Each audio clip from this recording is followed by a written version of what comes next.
கர்த்தருடைய பரிசுத்தமானவருக்கு மகிமையாகட்டும். நம்முடைய ஆண்டவர் ரட்சகமாக இருக்கிற இயேசு கிறிஸ்துவின் இடையற்ற நாமத்தினாலே கூடி வந்திருக்கும் உங்கள் யாவரையும் மிகுந்த மகிழ்ச்சியோடு நான் வரவேற்கிறேன்.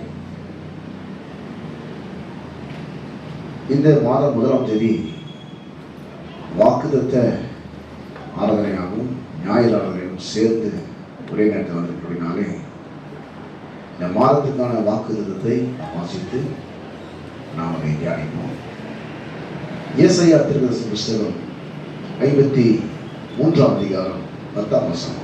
ஏசாயா தீர்க்கதரிசன புஸ்தகம் 53ஆம் அதிகாரம் 10ஆம் வசனம். கர்த்தரோ அவரை நொறுக்க சித்தமாகி அவரை பாடுபடுத்தினார். அவருடைய ஆத்துமா தன்னை குற்ற நிவாரண பலியாக ஒப்புக் கொடுக்கும் போது அவர் தமது சந்ததியை கண்டு நீடித்த நாளாய் இருப்பார். கர்த்தருக்கு சித்தமானது அவர் கையினால் வாய்க்கும். வாக்குத்தத்தம் என்று சொன்னால் கர்த்தருக்கு சித்தமானது அவர் கையினால் வாய்க்கும். இந்த பேசேஜ் ஃபுல்லாகவே கிறிஸ்துவனுடைய சிலுவை மரணத்தை குறித்து இயேசு கிறிஸ்து பிறப்பதற்கு முன்பதாக சொல்லப்பட்ட தீர்க்கதரிசன வார்த்தைகள். எல்லாரும் ரட்சிக்கப்படும் சத்தியத்தை அறிகிற அறிவை அடையவும் அவர் சித்தமுள்ளவராக இருக்கிறார். அதை அவரே செய்கிறார். ஆண்டவராக இயேசு கிறிஸ்துவே முழு மக்களுடைய பாவத்துக்கான பாவ நிவாரணமாக, பாவ விமோச்சனமாக, பாவத்தை போக்கும் கிருபாதார பலியாக சிலுவையிலே பாவமில்லாத ரத்தத்தை ஒவ்வொரு மனிதனுக்காக சிந்தி மரித்து அடக்கம் பண்ணப்பட்டு 3ஆம் நாள் உயிரோடு கூட எழுந்து மனுவர்க்கத்தை மீட்கப் போகிற அற்புதமான தீர்க்கதரிசன வார்த்தை இது. இதில் சொல்லப்பட்ட வாக்குத்தத்தம் என்னவென்று சொன்னால் கர்த்தருக்கு சித்தமானது அவர் கையினால் வாய்க்கும். அப்போ இயேசு கிறிஸ்துவின் சிலுவை மரணம் அவருடைய சித்தம். அதன் மூலமாக முழு மனுவர்க்கம் ரட்சிக்கப்படுவது அவருடைய சித்தம். ரட்சிக்கப்பட்ட ஒவ்வொருவரும் தேவனோடு நல்ல உறவிலே வாழ்வது, ஐக்கியத்திலே வாழ்வது அவருடைய சித்தம். சத்தியத்தை அறிகிற அறிவினை ஒவ்வொருவரும் அடைந்து கொள்வது அவருடைய சித்தம். மனுஷனுடைய வாழ்க்கையிலே பாவத்தின் நிமித்தமாக ஏற்பட்ட எல்லா சாபங்களும் அவருடைய வாழ்க்கையிலிருந்து நீங்கி அந்த பாவ நிவாரணமாய் பலியான ஆண்டவராக இயேசு கிறிஸ்துவனுடைய மரணத்தின் மூலமாய் உண்டாயிருக்கிற அனைத்து ஆசீர்வாதங்களும் ஒவ்வொரு மனித வாழ்க்கையிலும் வந்து பலிப்பது, நிறைவேறுவது அவருடைய சித்தம். இந்த சித்தமெல்லாம் எப்படி நிறைவேறும் பார்த்தீங்கன்னாக்கா அவரே அதை செய்கிறார். அவருடைய கையினால் அது வாய்க்கும். சில மக்கள் அப்படி நினைக்கும் போது அப்படியே சாதாரண நினைச்சுவாங்க, அவர் கையினால் வாய்க்கலாம், அவர் செஞ்சுருவாங்க, நேரம் வந்தது எல்லாமே நம்மளுடைய பங்கு இது எதுவுமே இல்லை வருதுன்ற மாதிரி மக்களுடைய எண்ணங்கள்லாம் அப்படிதான் பொதுவாக நினைக்கிறாங்க. இல்லை, அவருடைய பங்கு அவர் செய்கிறார். அவர் செய்யலாம், நாம் செஞ்சால் அவங்க நடக்க போகிறது இல்லை. அவர் சிலுவை மரசினால்தான் நமக்கு மீட்பு உண்டாகிறது. மீட்பின் ஆசீர்வாதங்கள் நம்ம வாழ்க்கையிலே உண்டாகுது. அது அவர்கள் சிலுவையில் செய்து முடிக்கிறனாக்கா நமக்கு அது உண்டாக போவது இல்லை. ஆக கர்த்தருக்கு சித்தமானது அவர் கையினாலே வாய்க்கும் என்று சொல்லும் பொழுது கர்த்தருடைய காரியங்கள் மனுவர்க்கத்துக்கு என்ன செய்ய வேண்டுமோ அதை அவர் செய்து முடித்து அதை குறித்த ஒரு வெளிச்சத்தை, ஒரு வெளிப்பாட்டை ஒவ்வொரு மனிதனுக்கும் அனுப்புகிறார். அந்த சித்தத்தை அறிந்து ஒவ்வொரு மனிதனும் தன்னுடைய வாழ்க்கை நிறைவேற வேண்டும் என்று சொல்லி அவனுடைய பங்கை அதை ஆற்றும்போது அது நிறைவேறுகிறது. அதை நான் சுருக்கமாக சொல்றேன் பாருங்க. இப்போ கர்த்தர் எப்படி செய்கிறார்ன்றத 1 வசனத்தை வாசிக்கிறேன். 2 நாளாகவும் 6ஆம் அதிகாரம் 4ஆம் வசனம். 2 நாளாகவும் 6ஆம் அதிகாரம் 4ஆம் வசனம். அவன் சொன்னது, இஸ்ரவேலின் தேவனாகிய கர்த்தருக்கு ஸ்தோத்திரம். அவரின் தகப்பனாகிய தாவீதுக்கு தம்முடைய வாக்கினால் சொன்னதை தம்முடைய கரத்தினால் நிறைவேற்றினார். இங்க பார்த்தீங்கன்னா தீர்க்கதரிசி மூலமாய் சொன்னதை சிலுவையிலே தேவன் நிறைவேற்றினார். அதே போல தம்முடைய கரத்தினால் சொன்னதை தம்முடைய வாக்கினால் என்ன பண்றாரு, அவரு நிறைவேற்றுகிறார். தம்முடைய கரத்தினால், தம்முடைய வாயினால சொன்னதை தம்முடைய கரத்தினால நிறைவேற்றுகிறார். தேவன் எப்போதுமே சொல்றார், இது முன்கூட்டியே சொல்லப்பட்ட வசனம். அது பிறகு பார்த்தீங்கன்னா சிலுவையிலே அதை நிறைவேற்றி முடித்தார். சிலுவை நிறைவேற்றி முடித்த அந்த செய்தி சுவிசேஷமாக சொல்லப்படுகிறது. ரட்சிப்பு திட்டம் அங்கே நிறைவேற்றப்படுகிறது. அப்போ அவன் சொன்னது, இஸ்ரவேலின் தேவனாகிய கர்த்தருக்கு ஸ்தோத்திரம், அவரின் தகப்பனாகிய தாவீதுக்கு தம்முடைய வாக்கினால் சொன்னதை தம்முடைய கரத்தினால் நிறைவேற்றினார். இன்னொரு வசனத்தை வாசிக்கிறேன். 1 நாளாகவும் 29:12. ஐஸ்வர்யமும் கனமும் உம்மாலே வருகிறது, தேவரீர் எல்லாவற்றையும் ஆளுகிறவர், உம்முடைய கரத்திலே சத்துவமும் வல்லமையும் ஒன்று, எவரையும் மேன்மைப்படுத்தவும் பலப்படுத்தவும் உம்முடைய கரத்தினாலே ஆகும். அப்போ கர்த்தருக்கு சித்தமானது அவர் கையினால் வாய்க்கும் என்று சொல்லும் போது, எவரையும் மேன்மைப்படுத்தவும் கனப்படுத்தவும் உம்முடைய கரத்தினால் ஆகும். அவருடைய கரம் என்றால் அவருடைய கையினால் அது வாய்க்கும் என்று அர்த்தம். இப்ப தேவனுடைய சித்தம் அது தானாவே நடந்துன்ற மாதிரி மக்களுடைய எண்ணங்கள். கர்த்தர் அவருடைய கரத்தினால் செஞ்சு முடிச்சிருவாரு, நிறைவேற்றி முடிச்சிருவாரு. நம்ம பல முறை இதை குறித்து நம்ம குறிச்சிருக்கிறோம். ஆரம்பத்தில் அதை குறித்து நம்ம தெளிவாக குறிச்சிருக்கிறோம். ஒரு 3 பாயிண்ட் நம்ம விளக்கி சொல்வது இப்போதைக்கு 3 குறிப்பு. என்னக்கா, ஃபர்ஸ்ட் தேவன் அவருடைய சித்தம் அவருடைய கையினால் வாய்க்கலாம். அவருடைய சித்தம் வலுக்கட்டாயமா ஒவ்வொரு மனிதன் மேலும் திணிக்கப்பட்டு அதை அவர் செய்ய முடியாத செய்ய மாட்டார். அவருடைய சித்தத்தை உங்க வாழ்க்கையில நன்மைகள் நடப்பது தேவனுடைய சித்தமாக இருந்தாலும், சாபங்கள் நீங்க ஆசீர்வாதத்தில் வாழ்வது தேவனுடைய சித்தமாக இருந்தாலும், தேவன் என்ன பண்றது இல்லையா, அது வலுக்கட்டாயமா உங்க விருப்பத்துக்கு மாறாக நீங்க விரும்பாம அவரா உங்களை கம்பல் பண்ணி கட்டாயப்படுத்தி அதை செய்யறதே கிடையாது. அது முதல்ல நம்ம சொல்லி முடிச்சிட்டோம். ஏற்கனவே சொன்ன பாயிண்ட் தான். சிலோட சித்தம் அப்படி கம்பல் பண்ணி சொல்றதுனாக்கா நமக்கே அது தெரிஞ்சிருமா, காலம் போக்கலன்னா அது தெரியவே தெரியாது. லாஸ்ட் வரைக்கும் கத்திர சித்தம் நடக்கின்ற மாதிரி எதிர்பார்த்து மக்கள் உட்காந்துருப்பாங்க, நடக்காது. சரி, இப்ப தெரியல நாளைக்கு தெரிஞ்சிடும், கொஞ்ச நாள் விஷயம் கண்டிப்பா தெரியாது, தெரிஞ்ச வாய்ப்பே கிடையாது. அப்ப எப்பதான் அது தெரியும், எப்பதான் அது நடக்கணும்? வேதவசனத்தின் மூலமாக, இதை 3ஆவது சொன்ன, வேதவசனத்தின் மூலமாக நாம் அதை குறித்து அதை அறிந்து அதற்கு இடம் கொடுத்தால் மட்டுமே அது நமக்கு தெரிய வரும், நம்முடைய வாழ்க்கையிலே அது நிறைவேறும். இப்ப இந்த வசனத்தை அந்த பின்னணியில, அந்த அர்த்தத்தின் பின்னணியில வாசிக்கிறேன்.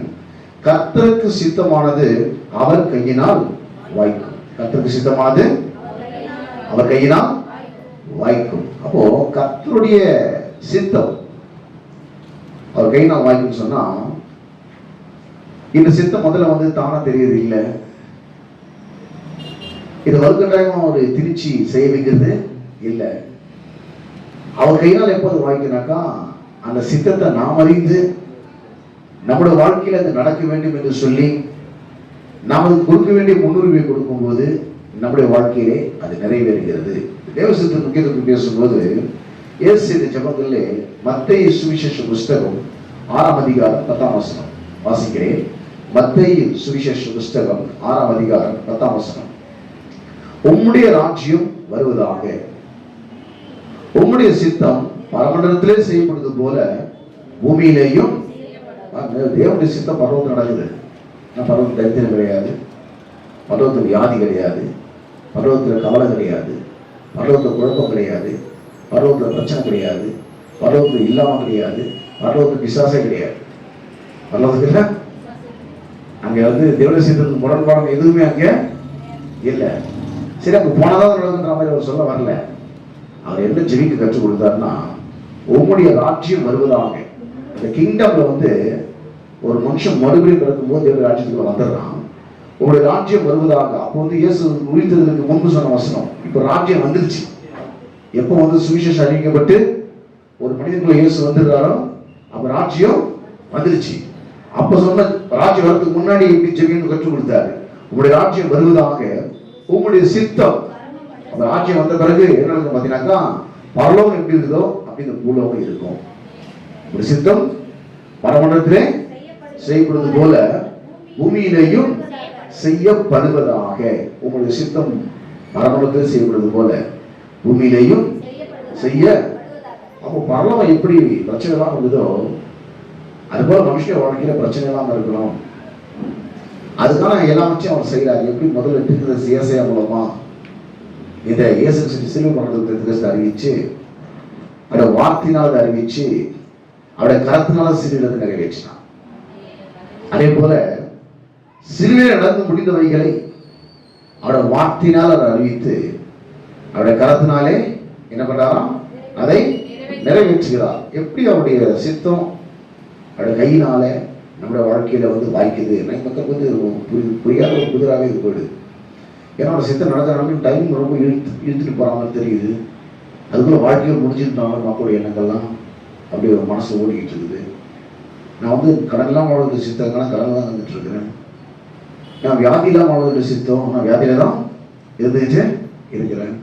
வாழ்க்கையில் சமாதானமாக இருக்கிற ஒரு சித்தம், ஆனால் வாழ்க்கையில் எப்போ பார்த்தாலும் பிரச்சனைகளும் சமாதானத்துக்கு எதிரான காரியங்கள் தான் எங்கே பார்த்தாலும் நடந்துட்டு இருக்குது. வீட்லேயும் அப்படிதான் இருக்குது, வேலைக்கு போனாலும் அப்படிதான் இருக்குது, எங்கே போனாலும் சமாதானத்தை கெடுக்கிற சூழ்நிலைகள் தான் அங்கே நடந்து கொண்டு இருக்கிறது. ஆக இப்போதான் இந்த சித்தம் என் வாழ்க்கையில் நடக்கிறது தெரியலையேன்ற மாதிரி மக்களுடைய எண்ணங்கள்லாம் போயிட்டு இருக்கு. இந்த கர்த்தர் சித்தத்தை அறியும் போது இந்த கர்த்தர் வழிநடத்து கொண்டு இருக்குது. கர்த்தருடைய டைம் என்னது, கர்த்தருடைய நேரம் ஒன்று இருக்கு பாருங்க. அது ரொம்ப டைம் ரொம்ப இழுக்குறது இல்லை. மக்கள் அப்படி நினைக்கிறாங்க. கர்த்தர் நேரம் சொன்னாக்கா ரொம்ப என்ன பண்ணோம், டைமு இழுத்துற பொழுது அப்படி இல்லை. நீங்கள் கர்த்தருடைய வார்த்தை எதுக்கு சரியாக ரெஸ்பாண்ட் பண்ணி எப்போ எல்லாவற்றையும் விட்டுட்டு அதுக்கு முன்னுரிமை கொடுத்து நீங்கள் அதை செய்யலாம். அந்த நேரம் ஸ்டார்ட் ஆகிடுச்சுனா நீங்கள் ரெண்டும் செஞ்சுட்டு அது ஸ்டார்ட் ஆகாது. ஆண்டவரே இது செய்யும் செய்யும் செய்யும் சொல்லி ஜெபிக்கிறதுனால அது நடந்து போகிறது கிடையாது. உதாரணத்துக்கு காண ஒரு கல்யாணத்தில் ஏசு செய்த அற்புதமாக அங்கே குறைவு நிறைவாவது தேவனுடைய சித்தம். அங்கே ஒரு குறைவு இருந்துச்சு, ஏன்னாக்கா திராட்சை ரசம் குறைவு பட்டு போச்சு. இப்போ மரியா சொல்றாங்க திராட்சை ரசம் சொல்லி அது ஒரு ஜெபமா எடுத்துக்கலாம். அவங்க சொல்றாரு, உனக்கும் எனக்கும் என்ன, என் வேலை இன்னும் வரவில்லை. மக்கள் பொதுவாக அப்படிதான், ஆண்டவரே நீங்க செஞ்சு முடிச்சுங்க செஞ்சு முடிச்சு இவங்களும் ஆண்டவருக்கு ஆண்டவர் ஆயிரம் ஜெபம் பண்ணிருக்கிறான். அவர் சொல்றாரு, இல்லப்பா டைம் என்ன வரல, எப்போ நான் சொல்றது நீ கேட்குற எப்போ அந்த டைம் வரும், நீ சொல்றது நான் கேட்டு செய்ய முடியாது.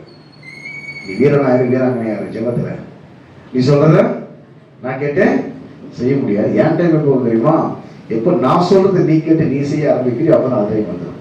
அப்படிதான் நமக்கு அது ஒரே லைன்ல புரிஞ்சு போச்சு என்ன சொல்ல வராருன்னு. நம்ம சொன்னாங்க வேலை ஆகுது, அவர் சொல்ற நம்ம செஞ்சதான் வேலை ஆகும்னு சொல்லி உடனே என்ன பண்றாங்க, அவர் உங்களுக்கு என்ன சொல்லுகிறாரோ அதைப்படி செய்யுங்க. அவர் சொல்றது எல்லாம் பகுத்தறிவுக்கு முரண்பாடா இருக்குது. எதுவுமே அந்த பகுத்தறிவு ஒத்து வர மாதிரியே தெரியல. ஏன்னா வெளியில கால்களோட போயிட்டு டைனிங் டேபிள் யாரும் ஊற்ற மாட்டாங்க.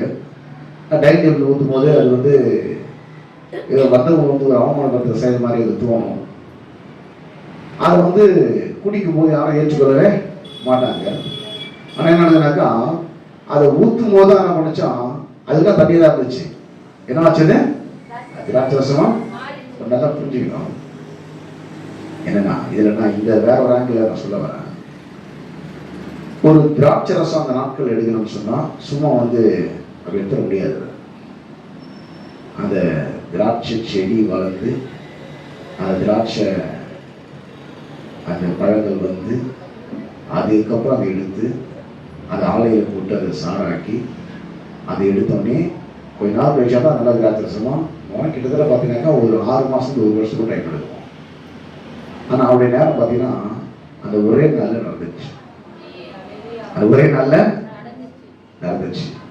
அப்போ தேவனுடைய நேரம் வரும்போது வாழ்க்கையில நிறைய வருஷங்கள் கழிச்சு நீங்க பெறக்கூடியதெல்லாம் அந்த டைம்ல நீங்க பெற்றுக்கொள்வீங்க. அதுக்கப்புறம் டைம் இழுத்துட்டு போகிறது இல்லை. 10 வருஷம் சம்பாதிக்கிற வருமானத்தை 10 நாளா சம்பாதிக்க முடியும். தேவனுடைய அந்த நேரத்துக்குள்ள நீங்க வரும்போது எப்போ தேவனுடைய நேரத்துக்குள்ள நம்ம வரணும்னு சொன்னா, எப்போ அவருடைய வார்த்தைக்கு முன்னுரிமை கொடுத்து அது எப்படி இருந்தாலும் நான் செய்வேன்ற ஒரு முடிவுக்குள்ளாக அதை கேட்பதற்கும் அதை நீங்கள் செய்வதற்கும் உங்களை நீங்கள் ஒப்பு கொடுக்கும் போது அந்த டைம் ஸ்டார்ட் ஆகிடுது. பொதுவாக ஒரு விதையிலிருந்து ஒரு செடி அது பூ பூக்கிறதுக்கு பார்த்தீங்கன்னாக்கா எப்படியும் ஒரு வருஷமாவது டைம் எடுக்கும். எடுக்க எடுக்காதா? கண்டிப்பா எடுக்கும். ஆனா தேவனுடைய அழைப்புன்னு வரும்போது பார்த்தீங்கன்னாக்கா 12 கோத்திரத்தாரும் 12 கோல்கள் வச்சான். யாரோட கோல் துளிர்க்குதோ அவங்க கர்த்தருடைய அழைப்பு சொல்லி அந்த ஆளுடைய கோல் துளிர்த்து அது பூ பூத்து அது வாதுவ பழங்கள் கொடுத்துச்சான். ஒரே நாளில் நடக்கிற விஷயமா இதெல்லாம். ஒரு செடி வந்து புஷ்ஷுன்னு கனி கொடுத்துருக்கலாம். ஒரு நாள் நடக்கிற விஷயமா? ஒரு நாள் நடக்காது. அவங்க தேவனுடைய நேரம் ஒன்று ஸ்டார்ட் ஆயிடுச்சுனாக்கா பல வருஷங்களா நீங்க சாதிக்க வேண்டியதை வந்து சீக்கிரமா சாதிச்சிருவீங்க. அட்ட டைம்ல நடந்துனே இருக்கும். அதான் அவருடைய கருத்துனால அது வாய்க்கு ரொம்ப நாள் வரணும் போது சர்ச்சைக்கு வரணும். எப்போ நீங்க வந்து அதை புரிஞ்சுக்கிற அந்த ஸ்டேஜ் வந்து வர வரைக்கும் தேவனுடைய வார்த்தைக்கு கொடுக்கக்கூடிய முன்னுரிமையை கொடுத்து அந்த சமூகத்தில் உட்கார்ந்து அவர் என்ன சொல்றாரோ அதை செய்யற நிலைக்கு வர வரைக்கும் அந்த டைம் உங்க வாழ்க்கையில இன்னும் ஸ்டார்ட் ஆகலன்னு அர்த்தம். அதுக்கு முன்னாடி நீங்க என்ன செஞ்சாலும் அது வாழ்க்கையில ஒரு நல்ல பலனை கொடுக்க போறது இல்லை. ஆனா கர்த்தருக்கு சித்தமாக நீங்க செய்வீங்க. மாத்தால போல பல கவலைகளோடு இருப்பீங்க. ஆனா மரியாதை நிலைக்கு வந்துட்டாங்க. என்னன்னாக்கா ஆண்டவர் என்ன சொல்றாரோ அதை கேட்டு அதை விட்டு செய்யக்கூடிய நிலைக்கு வந்தோடனே ஆண்டவர் சொன்னாரு, தன்னை விட்டு எடுபடாத நல்ல பங்கை யார் தெரிந்து கொண்டது? மரியா தெரிந்து கொண்டாள். மாத்தா வந்து அவ ஒன்று சூஸ் பண்ணிக்கிறான். கர்த்தருக்கு இது செஞ்சா பிடிக்கும், அதை செஞ்சா பிடிக்கும், அதை செஞ்சா பிடிக்கும். அவளா ஒன்று நினைச்சுக்கினேன், அவளா ஒன்று செஞ்சுக்கின்னு அது ஹெல்ப் பண்ணுறதுக்கு இவ்வளோ கூப்பிட்டு இருந்தா. இதெல்லாம் கர்த்தர் விரும்புவாரு அப்படின்னு சொல்லி. அது தேவைதான். ஒரு மனுஷனுக்கு வீட்டுக்கு வந்தால் சாப்பாடு தேவைதான், ஒரு நல்ல திராட்சை ரசமோ இல்லை காஃபியோ தேவைதான். ஆனால் அதை காட்டிலும் அதிகமான ஒரு தேவை மனுஷனுக்கு தேவனுடைய வார்த்தையை அவன் சரியான விதத்திலே கவனித்து அறிந்து அதை அவன் செய்வதற்கு ஒப்பு கொடுப்பது எல்லா தேவையை காட்டிலும் அடிப்படை தேவையாக அந்த தேவை இருக்கிறது. இது தேவ சித்தம். அப்பதான் நம்ம வாழ்க்கை நிறைவேறலாம். கர்த்தருக்கு சித்தமானது அவருடைய கையினாலே வாய்க்கும். அங்கே திராட்சை ரசம் குறைவுபட்டது, அதை நிறைவாக்குவது தேவனுடைய சித்தம்.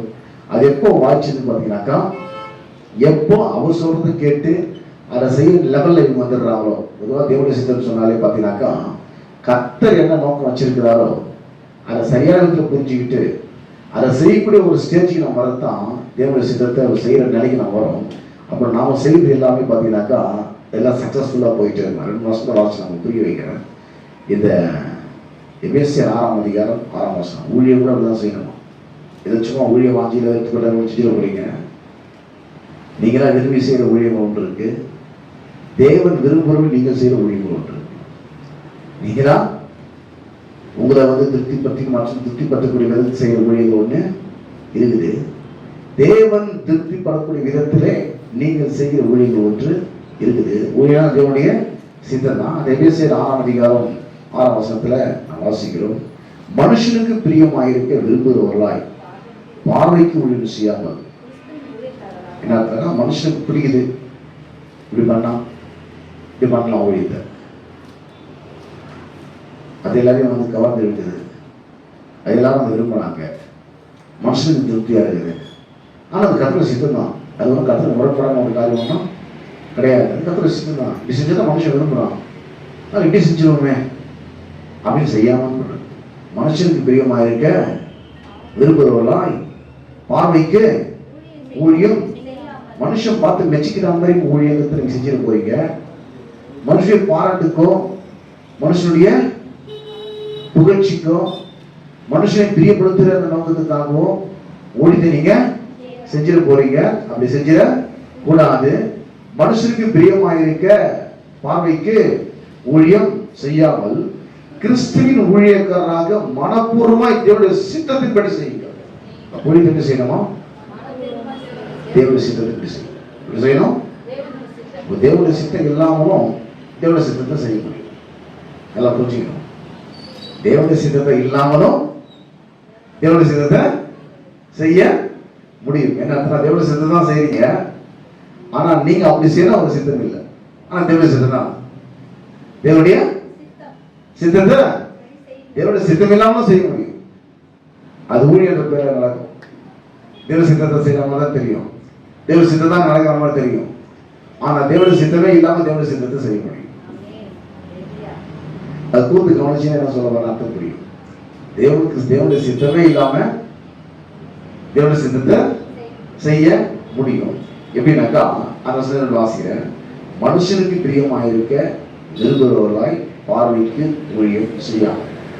மனுஷன் வந்து இப்படி ஊழியம் பண்ணா அவனுக்கு பிடிக்குது, அது ஒரு நல்ல வரவேற்பு இருக்குது, அது மக்கள் வந்து ஏற்றுக்கிறாங்க, நல்ல ஒரு ரெஸ்பான்ஸ் கிடைக்கிறதுல, நல்ல ஒரு ரிசல்ட் அதில் கிடைக்குது. இப்போ இப்படி பண்ணால் தான் மக்களுக்கு பிடிக்குது.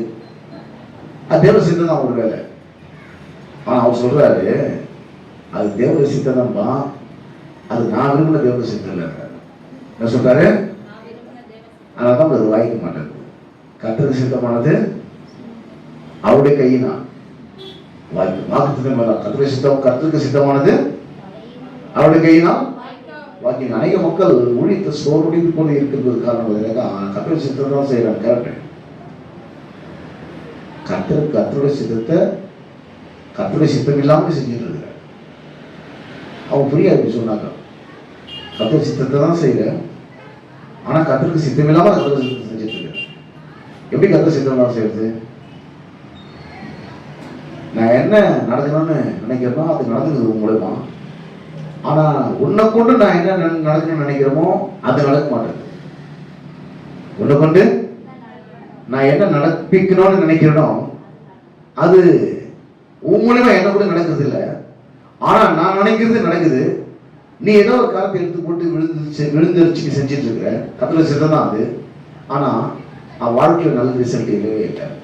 அப்போ கர்த்தருக்கு சித்தமானது எப்போ அது சக்சஸ்ஃபுல்லா வரும், அது ஊழியமா இருக்கட்டும், தேவனுடைய ஒரு சித்தமாக இருக்கட்டும், எப்போ அது சக்சஸ்ஃபுல்லா வரனாக்கா அது சின்னத்தில் பிடிக்காது. பாருங்க, செய்யறதுக்கு சின்னதுல செய்யறதுக்கு பிடிக்காது.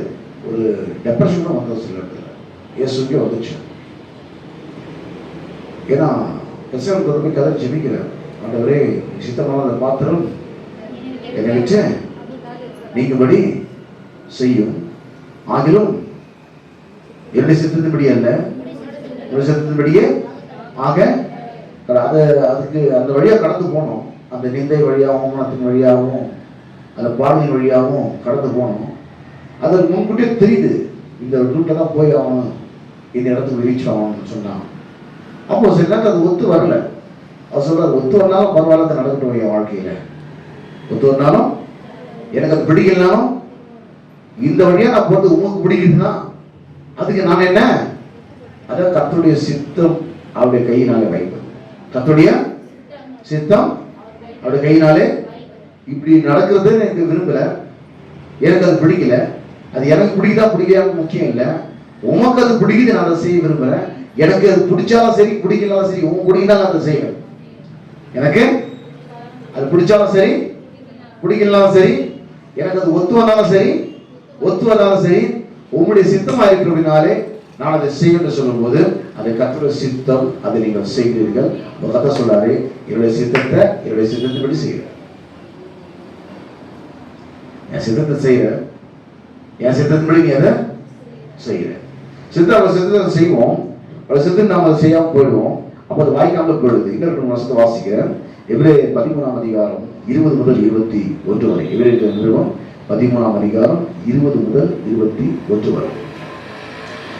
நித்திய உடன்படிக்கை ரத்தத்தினாலே ஆடுகளுடைய பெரிய மேய்ப்பரான நம்முடைய கர்த்தராகிய இயேசுவை மரித்தோடு ஏறி வர பண்ணின சமாதானத்தின் தேவன் இயேசு கிறிஸ்துவை கொண்டு தமக்கு முன்பாக பிரியமானதை உங்களில் நடப்பித்து நீங்கள் தம்முடைய சித்தத்தின்படி செய்ய, கவனிக்கணும், நீங்கள் தம்முடைய சித்தத்தின்படி செய்ய உங்களை சகல நற்கிரியிலும் சீர்பூர்ந்தவர்களாக்குவாராக. அவர் கரெக்ட் பண்றாராம் நம்மள. எதுக்கு? அவருடைய சித்தத்தை அவருடைய சித்தத்தின்படி செய்யுது. சித்தத்தின்படி செய்து உலகம் விரும்புறாங்க. அவருடைய சித்தத்தை செஞ்சாக்கா அது ஒழிஞ்சிருக்கு. பைபிள் சொல்லுது 1 யோவான் 2ஆம் அதிகாரம் 17 உலகம் அது நிச்சயம் ஒழிந்து போகும். ஆனா மனுஷன் பிரியமா தேவனுடைய சித்தத்தை செய்யுது. மனுஷன் பிரியமா, மனுஷன் பிரியப்படுத்தும்படியா பார்வைக்கு ஊழியம் செய்யாம தேவ சித்தத்தை நீங்க மனப்பூர்வமா செய்கின்றாரு. எப்படின்னாக்கா அந்த 1 யோவான் 2:17 உலகம் அது நிச்சயம் ஒழிந்து போகும், தேவனுடைய சித்தத்தின்படி செய்கிறவனோ என்னன்றைக்கும்.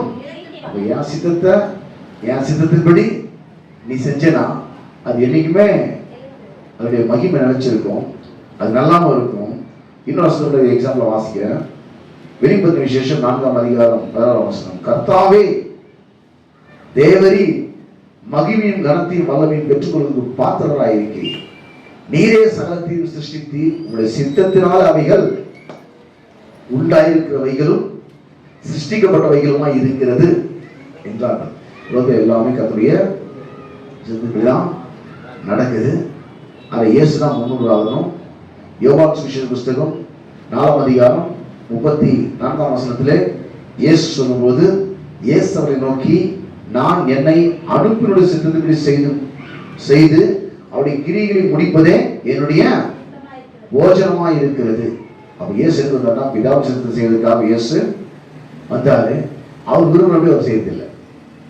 அவரு ரெண்டு விஷயம் புரியணும். கர்த்தருக்கு சித்தமானது அவர் கையினால் வாய்ப்புன்னு சொன்னா, ரெண்டு பேரோட வில்லிங் இருக்கு. மனுஷனுக்கு ஒரு சுய சித்தம் மாற்றம் இருக்கு, மனுஷனுக்கு ஒரு விருப்பம் ஒன்று இருக்கு, கர்த்தர் விருப்பம் ஒன்று இருக்கு. கர்த்தர் விருப்பத்துக்கும் நம்முடைய விருப்பத்துக்கும் முரண்பாடு வரும்போது அது கர்த்தருடைய சித்தமாகவே இருந்தாலும் அது வாய்ப்பதே இல்லை அன்னைக்கு நம்மளுடைய வாழ்க்கையிலே. அப்போ கர்த்தருக்கு சித்தமானது அவர் கையினாலே வாய்க்கும் என்று சொல்லும்போது ஏன் சொல்றாரு? யோவான் சுவிசேஷம் 5:30 வாசிங்க. யோவான் சுவிசேஷம் 5:30 யோவான் 5:30 வாசிங்க. நான் என் சுயமாய் ஒன்றும் செய்யவில்லை. இயேசு சொல்றாரு, யாஷுக்கு மறந்துல பாக்குறாரு.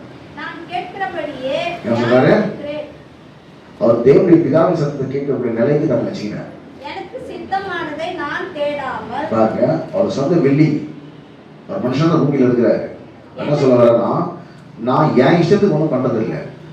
நான் என் இஷ்டத்துக்கு ஒண்ணுமே, யார் சொல்றது?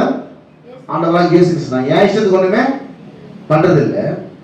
நான் வந்து கேட்கிறேன், பிதாவின் சத்தத்தை என்ன பண்றேன்? கேட்கிற மாதிரி நான் கரெக்டா பண்றேன். என் இஷ்டத்துக்கு நான் செய்யாம, எனக்கு சித்தமானதை நான் தேடாமல், என் அனுப்பின பிதாவுக்கு சித்தமானதையே நான் தேடுகிறதுனால் என் தீர்ப்பு நீதியாக இருக்கிறது. பூமியில் 100% மேன், 100% காட் ஆண்டவராகிய இயேசு கிறிஸ்து. மனுஷனா இருக்கும்போது மனுஷனுக்கு ஒரு சுயசித்தத்துக்கு ஒரு மாற்றம் இருக்கு. நமக்கு சிலது பிடிக்கும், சிலது பிடிக்காது. அப்ப பாத்தீங்கன்னாக்கா தேவன் இயேசு சொல்றாரு, நான் வந்து எனக்கு சொந்த விருப்பங்கள் இருந்தாலும் என் சொந்த விருப்பத்தின்படி நான் தேவனுடைய விருப்பத்தை நான் செய்வதில்லை. தேவனுடைய விருப்பத்தின்படி நான் தேவனுடைய விருப்பத்தை செய்கிறேன். ஆனால் தேவனுடைய சித்தத்தின்படி செய்கிறேன். தேவனுடைய சித்தத்தை என்னுடைய சித்தத்தின்படி செய்யும் போது அங்கே ஃபெயிலியர் ஆகுது. தேவனுடைய சித்தத்தை என்னுடைய சித்தத்தின்படி, என்னுடைய விருப்பத்தின்படி என்ன சத்தம் செய்யறேன். எனக்கு விருப்பத்தின்படி தான் பிடிக்குது. எனக்கு அங்கே தோல்வியில் போய் பிடிச்சிருப்பாங்க. வாழ்க்கையில் ஒரு கேள்வி, நிறைய ஊழியர்கள் வந்து தோல்வியடைந்து காரணம் இதுதான். அவங்க தேவன் சித்தத்தை தான் செய்வாங்க. ஆனால் அவங்க வந்து தேவன் விரும்பாம இதை செய்ய மாட்டாங்க. இவங்களோட செய்கிறது. அதில் ஒரு பெரிய பாராட்டு, பெரிய வரவேற்பு, பெரிய உபசரிப்பு, அது பெரிய பிரம்மாண்டம், பெரிய ரிசல்ட்டு, அது கூட முஸ்லிம் போயிடுறாங்க. அப்படி வேணும் கொஞ்சம் கஷ்டம்.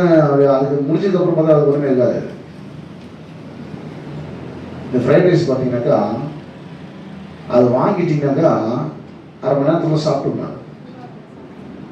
வெள்ளை சாப்பிட்டோம் 1/2 hour அதுக்கப்புறம் சாப்பிட்டா அந்த சாப்பாடு நீங்க காலையில் விஷயம் மதியம் சாப்பிடணும். சாப்பாடை காலையில் வச்சுட்டு மத்தியானம் குழம்பு ஊற்றி சாப்பிடணும். அதோட நிலை அதை எப்படியா இருக்காது. இந்த ஃப்ரைட் ரைஸ் பார்த்தீங்கன்னா அப்படியே அந்த வாசனையும் அவங்க போட்டு கொடுக்குறதும் பார்த்தீங்கன்னாக்கா அப்படியே சாப்பாடோட டேஸ்டாக இருக்காம தெரியும். 1/2 மணி நேரம் அப்படி விட்டு நீ சாப்பிட்டு பார்த்தீங்கன்னாக்கா சரி இந்தியா இவ்வளோ காசு கொடுத்து வாங்க. நீங்க சாப்பாடு கால விஷயம் பார்த்தீங்கன்னா கட்டி போயிட்டு வேலை பார்க்க சாப்பிடுவீங்க, நல்லா இருக்கும். இன்னைக்கு வச்சு மீன் குழம்பு நாளைக்கு சாப்பிட நல்லா இருக்கும். இன்னைக்கு வச்சிருவேன் ஃப்ரைட் ரைஸ் சாப்பிட முடியாது. ஏன்னா அது அந்த நேரத்தில் டேஸ்டாக இருக்கும். அந்த நேரத்தில் அது அதுக்கப்புறம் தண்ணி அது இழந்துடும். ஆனால் மனுஷன் இது இருக்கும். அந்த நேரத்தில் நல்லா இருக்காம தெரியும். அதுக்கப்புறமா என்ன ஆயிடும்? தண்ணி அது இழந்து போயிடும். இயேசு சுண்ணாத்தான் சொல்றாரு. யோவான் 6:18 அவர் சொல்ற வார்த்தைக்கு வரீங்க. இயேசு தேவனுடைய சித்தம் வரும்போது அவர் சொல்றாரு, ஃபுல் அண்ட் ஃபுல்லாக நான் பிதாவுடைய கண்ட்ரோல் தான் இருந்தேன். நான் 100% மனுஷனா இருக்கேன். எனக்கும் சுயசித்தம் 100% தேவனாக இருக்கிறார். பூமியில் இருப்பது 100% 100% காட். அவர் வரல எல்லாம் தீர்மானம் எடுக்க முடியும். ஆனால் அவர் சொல்றாரு, என்ன சொல்றாருன்னா யோவான் 6:18 நான் என் சித்தத்தின்படி அல்ல, என் சொந்த விருப்பத்தின்படி அல்ல. ஊழியத்தில் தான் இருக்கிறாரு. ஆனால் ஊழியத்தில் இருக்கிற தீர்மானங்கள் எப்படி இருக்குது, ஊழியத்தை செஞ்ச விதானம் அப்படின்னு பார்த்தீங்கன்னா ஃபுல் அண்ட் ஃபுல்லாக இன்ஸ்ட்ரக்ஷன் அங்கே கேட்டு ஃபாலோ பண்ணிட்டு இருக்கிறார். ஃபுல் அண்ட் ஃபுல்லாக இதாக இருக்கிறது எல்லாம் செய்தி வருது. என்ன நடக்கணும், என்ன பண்ண, எப்படி ஹேண்டில் பண்ண, எப்படி செய்யணும், அதை கேட்டால் செஞ்சுருக்காரு. இவருக்கு சொந்த விருப்பங்கள் இருக்கா? கண்டிப்பாக இருக்குது. அதை நினைச்சாரா? நினைச்சாரு. ஆனா என்ன சொல்றாருன்னா, அப்படி வேணாம், இப்படியே இருக்கட்டும். எப்படி இருக்கட்டும்? என்னுடைய சித்தத்தின்படி அல்ல. எனக்கு சித்தனமா அந்தக்குள்ள போறதுக்கு விருப்பம் இல்லைதான். இது அடியும் மதியம் வாங்கி கணத்துல முகத்துல துப்புவான், கணத்துல அரையுவான், வீட்டியத்து விழாவில் குத்துவான், சிறுவில் தூக்கி தோர்மா வைப்பான், வயலை கொட்டி பரியாசம் பண்ணுவான். இதெல்லாம் எனக்கு பிடிக்கலதான். ஆனாலும் உங்களுக்கு அது பிடிக்குது, ஒரு சித்தமா இருக்குது, அதுதான் செய்து எனக்கு பிடிக்குதுன்ற. சில நேரத்தில் பார்த்தீங்கன்னா நம்மளுக்கு தேவனுடைய சித்தத்தை ஒப்பிட்டு பார்க்கும்போது நம்மளோட சுய சித்தங்களை மாற்றுவது சில நேரத்தில் முரண்படும். ஏன்னாக்கா தேவன் சொல்றதெல்லாம் நல்லதாக இருந்தால் நம்ம அதை கேட்போம். சில தேவன் சொல்றது கடிக்கிறதா இருக்கும்போது, அது ரொம்ப கண்டிக்கிறதா இருக்கும்போது, அது நம்ம ஒரு விருப்பத்துக்கு ஒத்து வராமல் அது எதிர்மாறாக இருக்கும்போது, பிடிக்காத விஷயமா இருக்கும்போது, அப்போ மனம் ஒத்துழைக்காது. சொல்றாரு இயேசு யோவான் 6:38, என் சித்தத்தின்படி அல்ல, என் அனுப்பியவருடைய சித்தத்தின்படி செய்யவே நான் வாழ்ந்தது இறங்கி வந்தேன். இது ஒரு முறை 2 முறை கிடையாது. ஃபுல்லா நான் விரும்புற மாதிரி இல்லை, நீ விரும்புறாம செய்யறதுக்காக பூமிக்கு வந்தார். நான் விரும்புற மாதிரி இல்லை. அதுதான் கர்த்தருக்கு சித்தமானது அவர் கையினால் வாய்க்கும். கர்த்தருக்கு சித்தமானது கர்த்தருடைய சித்தத்தை உங்கள் சித்தத்தின்படி நீங்கள் செய்யும் போது அங்கே தோல்வியில போய் அது முடிகிறது. கர்த்தருடைய சித்தத்தை கர்த்தருடைய சித்தத்தின்படி செய்யும் போது ஒருவேளை ஒரு சுய விருப்பத்துக்கு அது எதிர்மாறாக இருந்தாலும் நீங்கள் அதை பொருட்படுத்தாமல் கர்த்தருடைய சித்தத்தை கர்த்தருடைய சித்தத்தின்படியே நீங்கள் செய்யும் போது அது வெற்றியில போய் முடிகிறது. இது ஒரு முறை 2 முறை இல்ல. வாசிங்க பிலிப்பியர் 2:6-8 வரை. பிலிப்பியர் 2:6-8 வரை வாசிங்க. பிலிப்பியர் 2:6-8 நல்லா கவனிக்கணும். அவர் தேவனுடைய ரூபமாய் இருந்து, தேவனுக்கு தேவனா தான் இருக்கிறாரு. யாரு? ஆண்டவராகிய இயேசு கிறிஸ்துவா இருக்கிறாரு. தேவனா தான் இருக்கிறார். தேவனுடைய ரூபமா இருந்தும் தேவனுக்கு சமமாய் இருப்பதை கொள்ளையாடின பொருளாக எண்ணாமல் தம்மைத்தாமே வெறுமையாக்கி அடிமையின் ரூபம் எடுத்து மனுஷர் சாயலானார். நல்லா கவனிங்க. தம்மைத்தாமே வெறுமையாக்கி அடிமையின் ரூபம் எடுத்து மனுஷர் சாயலானார். யாரு? தேவனுடைய ரூபமா இருக்கிறார். தேவனுக்கு சமமா இருக்கிறாரு. அவர் தேவனுடைய ரூபமா இருந்தும் தேவனுக்கு சமமா இருப்பதை நானும் தேவன் தானே ஏசம் செஞ்சதான் முடிவு எடுக்கல. என்ன பண்ணாராம்? தம்மைத்தாமே வெறுமையாக்கி அடிமையின் ரூபம் எடுத்து மனுஷர் சாயலானார். அவர் மனுஷ ரூபமாய் காணப்பட்டு மரண பரியந்தம், அதாவது சிலுவையின் மரண பரியந்தமும் கீழ்ப்படுகிறவராகி தம்மைத்தாமே. இதுதான் ஃபுல் அண்ட் ஃபுல்லா தேவ சித்தத்தை வாழ்க்கை செய்யும். சிலர் தேவன் இருந்து செய்வாங்க, கொஞ்ச நாள் செய்வாங்க, அப்புறம் ஒத்து வர விட்டுருவாங்க. கொஞ்ச நாள் சாவு வரைக்கும் எனக்கு பிடிக்குதே நான் செய்யல, அவர் பிடிச்சது தான் செஞ்சேன். சாவு வரைக்கும் எனக்கு பிடிச்சதை நான் செய்யவே இல்லை, அவர் பிடிச்சது மட்டுமே நானே செஞ்சேன். அதுதான் இங்க சொல்ல வர்றாரு. தம்மைத்தாமே வெறுமையாக்கி அடிமையின் ரூபம் எடுத்து மனுஷர் சாயலானார். அவர் மனுஷருமாய் காணப்பட்டு மரண பரியந்தம், அதாவது சிலுவையின் மரண பரியந்தமும் கீழ்ப்படுந்தவராகி தம்மைத்தாமே தாழ்த்தினார். அன்பானவர்களே, இந்த ஜபத்தை தான் அவர் எச்சரிக்கை பண்ணாரு. லூக்கா 22:39-42 சிலுவைக்கு முன்பதாக நடக்கிற ஒரு ஜபம் இது. பின்பு அவர் புறப்பட்டு வழக்கப்படி ஒளிவனைக்கு போனார். அவர் சிஷ்யனோடு கூட போனார்கள். இப்ப 42 வாசிக்கிறேன், ஏன்னா ஃபுல்லா வாசிக்காம வேணும்.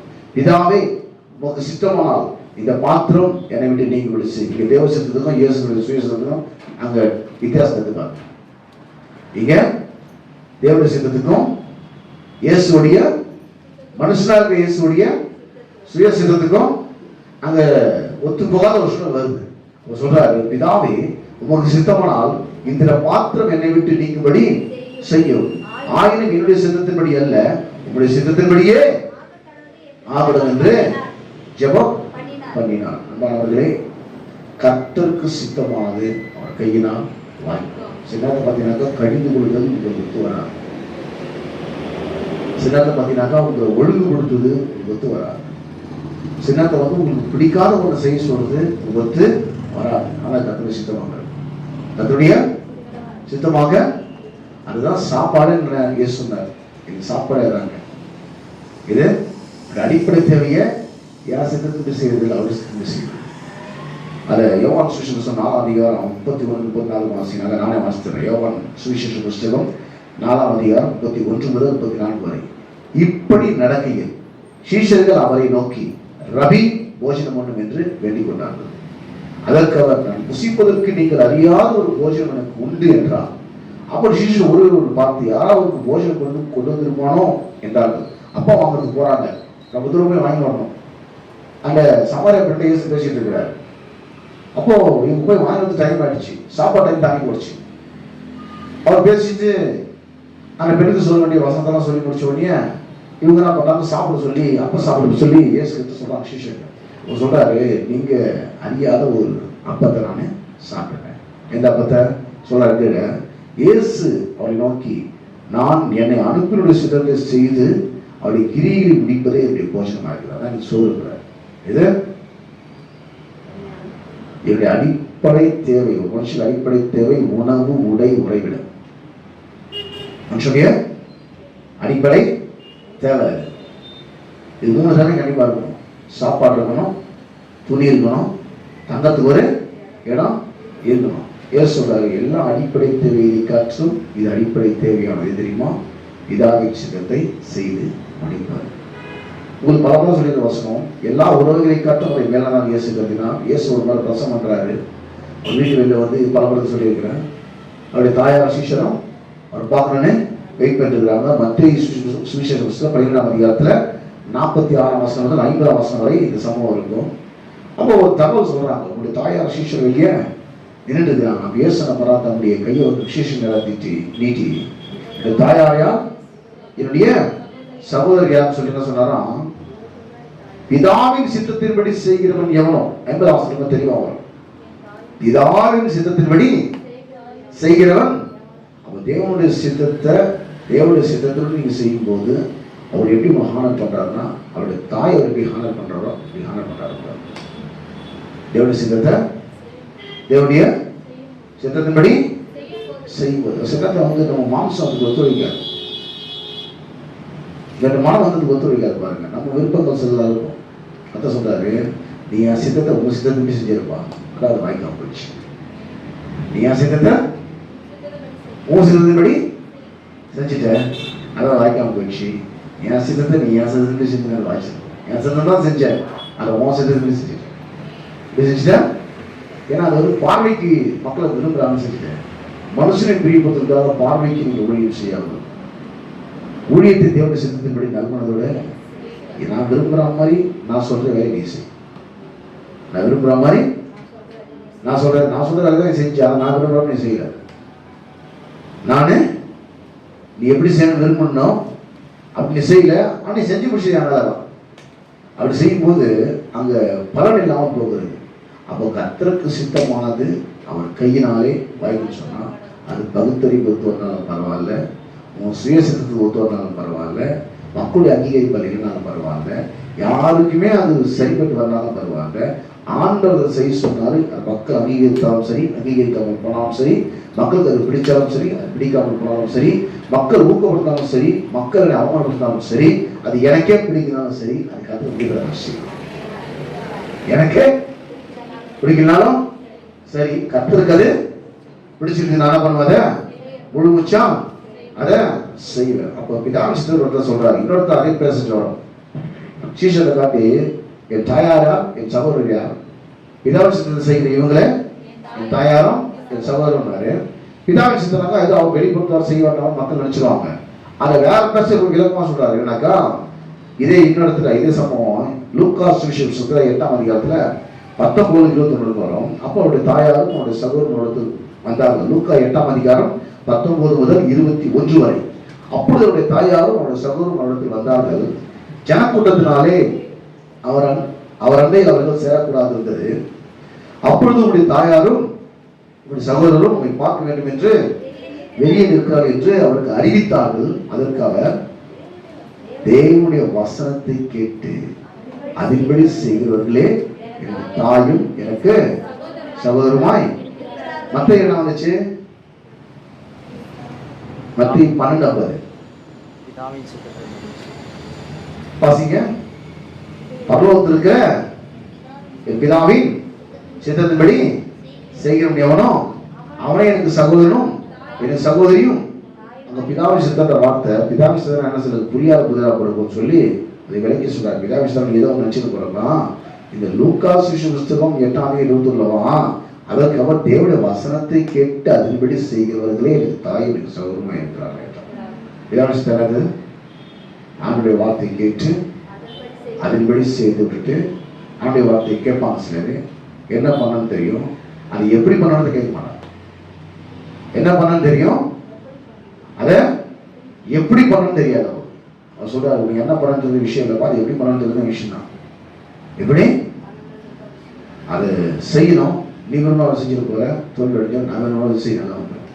நான் விரும்புற மாதிரி செஞ்சேன்னா நல்லா வந்துடும். அதெல்லாம் பார்த்தீங்கன்னா அந்த வாக்குறுதி வசனமா இந்த மாதம் கத்தரோட பேசுகிற வாசம் ஏசு 53:10 வாசிங்க. ஏசு விரும்புகிற மாதிரி அது இல்லை, ஆனால் அது கத்தோட சித்தம். அவர் கையில் அது வாசிது. ஏசு 53:10 கத்தரா ஒரு நொறுக்க சித்தமாக என்னை தகப்பனாக தன்னுடைய ஒரே பிறனக்குமான நொறுக்க சித்தமாகனா போட்டு நொறுக்கு நொறுக்கு நொறுக்குது. என்னை தகப்பனாவது விருப்பம் கொள்வானா? ஆனா பிதா என்ன பண்ணா, கர்த்தரோ அவனை நொறுக்க சித்தமாக. கர்த்தரோ யார? இயேசுவ. யார? இயேசுவ. கர்த்தரோ அவரை நொறுக்க சித்தமாகி அவரை பாடுகளுக்கு உட்படுத்தினார். அவருடைய ஆத்துமா தன்னை குற்ற நிவாரண பலியாக ஒப்பு கொடுக்கும் போது அவர் தமது சந்ததியை கண்டு நீடித்த நாளாக இருப்பார். கர்த்தருக்கு சித்தமானது அவர் கையினால் வாய். இயேசுடைய வாழ்க்கையிலே பிதாவின் சித்தப்படி வருது சொன்னால் பிதாவின் சித்தத்தை செய்ய இயேசு இந்த பூமிக்கு வந்தான். ஆனால் பிதாவின் சித்தத்தின்படி அவர் செய்தபடினாலே அது வாய்த்தது. இன்றைக்கும் சிலுவையிலே மரித்த ஆண்டவராக இயேசு கிறிஸ்து சொந்த ரட்சகராக தேவனாக ஏற்றுக்கொண்டு நம்முடைய வாழ்க்கையிலே அனைத்து ஆசீர்வாதம் வந்து பலிக்க வேண்டும் என்றால் தேவனுடைய சித்தம் அறிஞ்சு கொள்கிறோம். தேவன் வழிநடத்தின்படி அதை நாம் செய்வோம். நம்ம விரும்புகிற மாதிரி இல்லை. சில நேரத்துக்கு விருப்பத்துக்கு மாறாக இருக்கும். சில நேரத்தில் நம்ம விருப்பத்துக்கு ஒரு விஷயம் புரிஞ்சுக்கணும். என் விருப்பமா தேவனுடைய விருப்பமா? என்னுடைய விருப்பமா தேவனுடைய சின்னத்தை அவமானப்படுத்த செயலாக இருக்கணும். அதுதான் அந்த சிலுவையில் தம்மைத்தாமே வெறுமையாக்கி தேவனுக்கு சமமாக இருப்பதை தேவனுடைய ரூபமாக இருந்தும் தேவனுக்கு சமமாக இருப்பதை கொள்ளையாடப்படுவாக எண்ணாமல் அவர் வெறுமையாக்கி அடிமை தூர்வெடுத்து தம்மைத்தாமே தாழ்த்தினார். அவர் மரணம் வரைக்கும் சிலுவை மரண வரைக்கும் கீழ்படித்தவராகி சாவர வரைக்கும் இதான் விரும்பினார். அவர் எதுவுமே செய்ய ஒன்றும் நான் வந்து ஏசத்துக்கு பண்ணதே கிடையாது. ஒன்றும் ஏசத்துக்கு பண்ணதே நான் கேட்கிறபடியே எல்லாத்தையும் செய்யறேன். என்ன பண்றேன்? கேட்கிறபடியே எல்லாவற்றையும் செய்தால் அது கரெக்டாக வந்துடுது. எப்படி கரெக்டாக வரும்? எப்போ கத்தல சித்தமான வாழ்க்கையில் வாய்க்கிறாக்கா நீங்க உங்க விருப்பத்தின்படி செய்யறது. உங்க விருப்பம் ஜோபம் தான். சின்ன மக்கள் ஜோபான வாழ்க்கையில நடந்துடும் சொன்னாரு.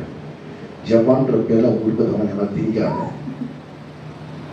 இது ஜப்பான்ற பேர்ல உங்க விருப்பத்தில் நீங்க சொல்லிட்டு அதான் இந்த சபையில் வந்து ஜபத்தை எப்படி பண்ண அவங்களே இருந்துடும். சில நேரத்தில் ஜபத்தை ரொம்ப முன்னுரிமை கொடுத்து மேன்மையானதெல்லாம் இருப்பாங்க. இங்கே அதை கரெக்டாக வச்சுக்கணும்.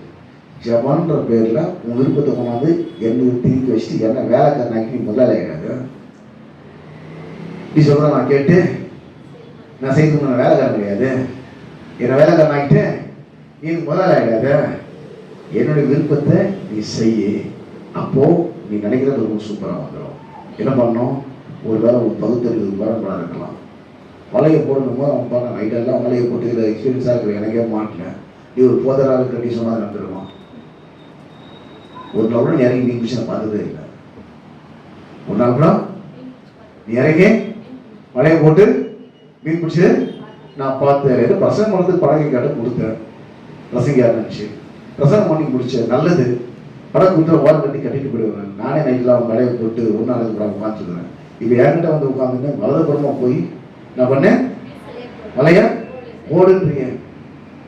அப்போ தேவன் நம்ம சொல்லும் போது எல்லாமே நான் முதல் அவர் சொல்லும் தான் நடக்கும். சொல்லும் போது தான் அது நடக்கும். அவர் சொல்லும் போது நீங்க அதை செஞ்சீங்கன்னா அந்த வேலை சக்சஸ்ஃபுல்லாக முடியும். அவரோட வேலை தான். அவர் எப்ப எதை செய்ய சொல்றாரோ, அவர்களுக்கு என்ன சொல்லுகிறாரோ, அந்த அம்மா கரெக்டா சொன்னாங்க, இயேசுடைய தாயார். அவர்களுக்கு என்ன சொல்லுகிறாரோ அதன்படி செய்யுங்கள். செஞ்சுட்டாங்க. உனக்கு ரொம்ப நாள் கழிச்சு நீ உங்களுடைய கையில கிடைக்கிற பலன் அப்பவே கிடைச்சு. அப்ப இழுபறிகள் வராது. நீ போட்டு திணிச்சினாலும் பதில் வராது. கர்த்தருக்கு சித்தமானது அவர் கையினால் வாய்க்கின்றான். அவர் பிதா என்ன பண்ணாலும் அவருடைய சித்தத்தை தன் குமாரனை போட்டு நொறுங்கு சிறுவியில சித்தமானவர். ஆனா இவர் என்ன பண்ணாரு, ஆண்டவர் இப்படிலாம் பண்ணது பிடிக்கல பிதா சொல்லல. அவர் கீழ்படுத்தார். என்ன பண்ணாரு? கீழ்படுத்தார். மரணம் வரைக்கும் சொல்ல, நான் ஏன் இஷ்டத்துக்கு பண்றது பூமிக்கு வரல, அவர் இஷ்டத்துக்கு பண்றதுக்கு இந்த பூமிக்கு நானு அந்த இயேசுக்கு ஒரு சுயசத்துக்கு மாற்றத்துக்கு கண்டிப்பா இருக்கு. அதான் என் இஷ்டம் பேசுறேன், என் சித்தம் பிதாவின் சித்தம் பேசுறேன். என் சித்தத்தின்படி அல்ல. அப்போ இயேசுக்கும் ஒரு சொந்த சித்தம் இருக்கு இல்லையா? சொந்த விருப்பங்கள் மாற்றம் இயேசுக்கும் இருக்கு இல்லையா? இயேசு எனக்கு சொந்த விருப்பங்கள் மாற்றம் இருக்கிறது, அது இதை எனக்கு கொடுத்து, ஆனால் நீ எனக்கு தேவனாக இருக்கிறீர். என்னை குறித்து நான் நினைக்கிறேன், என்னை குறித்து நீ நினைக்கிறது சிறப்பா இருக்கும் என்று நான் நினைக்கிறேன். என்னை குறித்து நான் நினைப்பதை விட என்னை குறித்து நீ நினைப்பது சிறந்ததா இருக்கும். நான் விரும்புவதை பெறுவதை விட எனக்கு நீர் கொடுப்பதை நான் பெறுவது, நான் விரும்புவதை பெற்றுக் கொள்வதை காட்டிலும் சிறப்பானதாய் சிறந்தா. நான் விரும்புவது ஒரு வேலை பெட்டரா இருக்கலாம், ஆனால் அவங்களுக்கு பெஸ்டா, அவங்களுக்கு பெஸ்டா, அதெல்லாம் சிறப்பாக இருக்க முடியாது. அப்படி கொடுக்காரு. ஆனா அப்படி சொல்லும் போது நமக்கு ஒரு விருப்பத்துக்கு மாறா இருக்கலாம், பகுத்தொழிலுக்கு ஒரு முரணா இருக்கலாம், மக்களுடைய அங்கீகாரம் இல்லாமல் இருக்கலாம். இதுக்கு அப்படி நடந்ததே இல்லை, இதுக்கப்புறம் நடந்த வாய்ப்பு இல்லை, பேசுறா ரொம்ப முட்டாத்தனமா இருக்குன்னு அவங்களுக்கு தெரியலாம். வாழ்க்கை மீனா போட சொல்லுங்க, ரொம்ப கடலை தூக்கு சொல்லக்கூடாது. கடல் என்ன போந்துச்சு, கடல் என்ன போந்துச்சு.